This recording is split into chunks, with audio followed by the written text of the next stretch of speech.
உதவி செய்வதற்காகத்தான் மக்களை வளர்ப்பது, குறிப்பாக இயலாதவர்கள், கஷ்டப்படுகின்றவர்களுக்கு அவருடைய கண்ணீரை துடைக்க.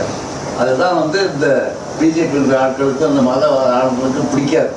தொண்டு செய்வது, மக்களுக்கு கண்ணீரை துடைப்பது, அவர்களோடு பயணிப்பது, அவருடைய கஷ்டத்தில் பங்கு கொள்வது என்ற பிலாசபிலாம் அவங்ககிட்ட கிடையவே கிடையாது. That's why they are very against us. அவர்களுக்கு எங்களுடைய வாழ்த்துக்களை நாங்கள் தெரிவிக்கின்றோம்.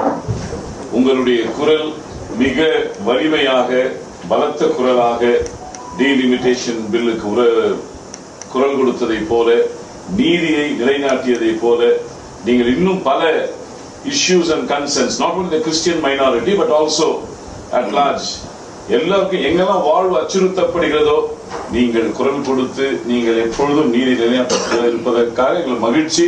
ஒட்டுமொத்த கிறிஸ்தவர்களும் உங்களோடு நாங்கள் நிற்போம் என்பது எந்த விதமான சந்தேகம் இல்லை. தேங்க்யூ. தொடர்ந்து உங்களுடைய பயணம் நிச்சயமா வெற்றி சிறக்கும் என்று சொல்ல எங்களுக்கு எந்த சந்தேகமும் இல்லை, எந்த கொஞ்சம் கூட டவுட் இல்லை.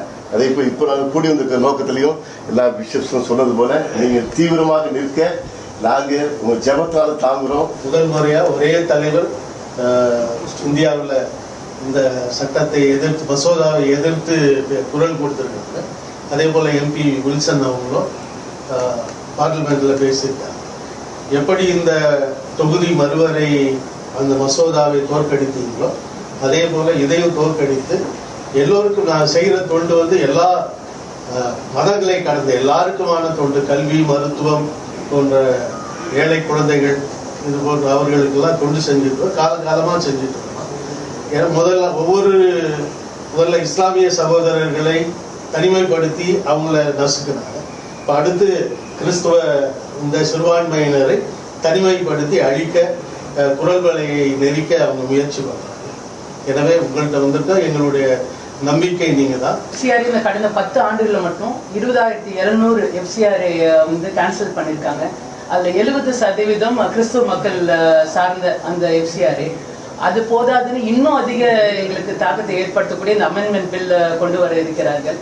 உங்களால் மட்டும்தான் இந்த சிறுபான்மை மக்கள், அதுவும் குறிப்பிட்ட நம்மளுடைய கிறிஸ்துவ சமுதாயத்தை காப்பாற்றக்கூடிய ஒரு முக்கியமான ஒரு செயலாக இது இருக்கும். எப்படி நீங்க டீலிமிட்டேஷன் அந்த பில்லை அந்த அமெண்ட்மெண்ட் பில்லை நீங்க டிஃபீட் பண்ணீங்களோ அதே போல எங்களுக்கு இந்த எஃப்சிஆர் அமெண்ட்மெண்ட்